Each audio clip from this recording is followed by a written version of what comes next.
and subject English. Lesson second, name is Alexander and Puru. Modern Greece was known as यूनान in ancient time. Modern Greece जो है वो प्राचीन समय में यूनान के नाम से जाना जाता था. जो अभी मॉडर्न टाइम पर जो ग्रीस है वो प्राचीन टाइम पर यूनान के नाम से जाना जाता था. In the neighbourhood of Yunan there lay the state of Macedonia which was ruled by King Philips. Yunan जो था उसके नेबरहुड में एक स्टेट था जिसका नेम था मैकेडोनिया, और उस मैकेडोनिया पर रूल कौन करता था? किंग फिलिप करता था. मैकेडोनिया पर शासन कौन करता था? King Philip. Philip was a very powerful ruler and he controlled whole of territory of Yunan. जो फिलिप था वो बहुत ही पावरफुल रूलर था, शासक था, और यूनान की जितनी भी सारी टेरिटरी थी उन सब पर उसका क्या था? कंट्रोल माने नियंत्रण था. Philip had a son called Alexander. Philip का एक बेटा था जिसका नेम था अलेक्जेंडर. He came to the throne of Macedonia at the age of 20 after the death of Philip. Philip की जब डेथ हो जाती है तो फिलिप का बेटा अलेक्जेंडर जो है वो 20 ईयर्स की एज में मैकेडोनिया की थ्रोन यानी कि राज सिंहासन पर बैठ जाता है. यानी कि अब फिलिप की डेथ होने के बाद मैकेडोनिया का शासन मैकेडोनिया पर जो रूल कर रहा है अब कौन करेगा? अलेक्जेंडर. तो अलेक्जेंडर जो है वो रूल कब करता है? उसकी मैकेडोनिया की थ्रोन पर कब बैठता है? 20 ईयर्स की एज में. Okay. Aristotle the great philosopher was also from यूनान. एरिस्टोटल मीन्स अरस्तु, हिंदी में बोलेंगे अरस्तु. तो एरिस्टोटल जो था वो एक ग्रेट फिलोसोफर है, एक महान दार्शनिक है, यूनान से थे. एरिस्टोटल जो अरस्तु हैं वो भी यूनान से थे, जो एक ग्रेट फिलोसोफर है. Alexander had Aristotle as his preceptor और गुरु. और अलेक्जेंडर के गुरु या प्रिसेप्टर मीन्स भी होता है जो हमें शिक्षा देता है. तो एरिस्टोटल जो थे, जो अरस्तु जो थे, वो अलेक्जेंडर के कौन थे? प्रिसेप्टर या फिर हम गुरु भी कह सकते हैं. Alexander thus received his education at the hands of a great teacher and thinker. और अलेक्जेंडर जो था अलेक्जेंडर ने एरिस्टोटल के हाथों से ही अपनी शिक्षा प्राप्त की थी, जो एक महान टीचर भी थे और एक थिंकर्स यानी कि विचारक भी थे. इस महान टीचर के और विचारक के हाथों से अलेक्जेंडर ने जो एजुकेशन है वो रिसीव की थी, प्राप्त की थी. He was very ambitious from his very childhood. और अलेक्जेंडर जो था वो बचपन से ही बहुत ज़्यादा क्या था? एम्बिशियस था, अभिलाषी था. And had dream of being a conqueror of the whole world.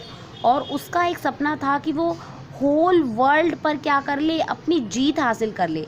यानी कि पूरा जितना भी होल वर्ल्ड है वो सब उसके अधीन आ जाए, सब पर शासन किसका होना चाहिए? अलेक्जेंडर का. ऐसा ड्रीम किसका था? अलेक्जेंडर का था. This would mean much destruction and bloodshed. Alexander new this. Alexander ये बात जानता था कि इससे बहुत ज़्यादा क्या हो जाएगा? विनाश हो जाएगा और खून की नदियाँ बह जाएंगी. But it did not prevent him from starting on his campaign for victory over other kingdoms.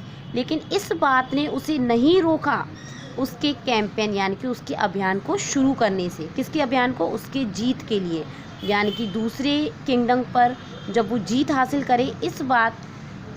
इस बात से उसने क्या नहीं किया? अपने आप को रोका नहीं. या फिर जब वो जान रहा है कि इस चीज़ से क्या हो जाएगा? बहुत ज़्यादा डिस्ट्रक्शन, विनाश हो सकता है, खून की नदियाँ बह सकती हैं, फिर भी ये बात उसे नहीं रोक पाई कि वो दूसरे देशों पर, दूसरे किंगडम्स पर अपने विक्ट्री को पाले. समझ आया? फिर से देखेंगे. ये बात अलेक्जेंडर जो था वो ये बात जानता था कि होल वर्ल्ड पर अपनी जीत हासिल करना हो जाएगा बहुत ज़्यादा विनाश का कारण, ब्लड शेड का कारण. लेकिन ये बात जो थी वो उसे नहीं रोक पाई. किसे नहीं रोक पाई? अलेक्जेंडर को. किससे नहीं रोक पाई? उसके अभियान को शुरू करने से. किसके अभियान को?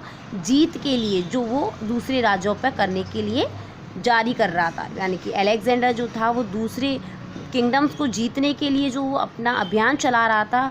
तो ये अभियान चलाने वाली बात जो है, ये वाली बात उस अभियान से उसे नहीं रोक पाई. Aristotle teaching did not prove to be of much help in this respect. और एरिस्टोटल की जो शिक्षा थी वो भी उसके लिए हेल्पफुल साबित नहीं हुई. इस सम्मान में, यानी कि एरिस्टोटल जो था उसकी शिक्षा भी उसके लिए अधिक हेल्पफुल साबित नहीं हो पाई। Alexander spend the first 2 years after occupying the throne planning his campaign to conquer the world. Alexander जो था उसने शुरुआत के जो 2 years थे वो सिर्फ प्लानिंग सोचने में ही निकाल दिए कि वर्ल्ड को किस तरह से जीत हासिल की जाएगी, किस तरह से अभियान निकालेगा। तो ये सब प्लानिंग में ही उसने क्या कर दिए, 2 साल अपनी गद्दी पर बैठते हुए निकाल दिए। He then marched on to Persia present day Iran. और फिर उसके बाद 2 साल के बाद जब उसने सारी प्लानिंग योजना बना ली, उसके बाद उसने पर्शिया पर अपनी चढ़ाई किया, पर्शिया पर कूच किया, जो प्रेजेंट टाइम पर ईरान के नाम से जाना जाता है। कौन जाना जाता है? Persia. Leading an army of 30,000 footman and 5,000 soldiers of cavalry. और जब वो पर्शिया पर चढ़ाई कर रहा था तो उसके साथ 30,000 फुटमैन यानी कि पैदल चलने वाली सेना थी। कितनी थी? 30,000 जो पैदल चल रही थी। और कैवलरी माने घुड़सवार सैनिक भी थे जो कितने थे? 5,000 थे। तो इन सब को लेकर के अलेक्जेंडर जो था वो पर्शिया पर मार्च करने के लिए निकल गया है। पर्शिया पर उसने चढ़ाई की। Alexander finally won the war which lasted 4 years। और अलेक्जेंडर ने आखिरकार 4 years के लास्ट तक जीत हासिल कर ली। जो उसने पर्शिया पर चढ़ाई की है, जो प्रेजेंट टाइम पर ईरान के नाम से जाना जाता है, तो पर्शिया को भी उसने 4 साल के दौरान 4 साल के लास्ट तक जीत हासिल कर ली।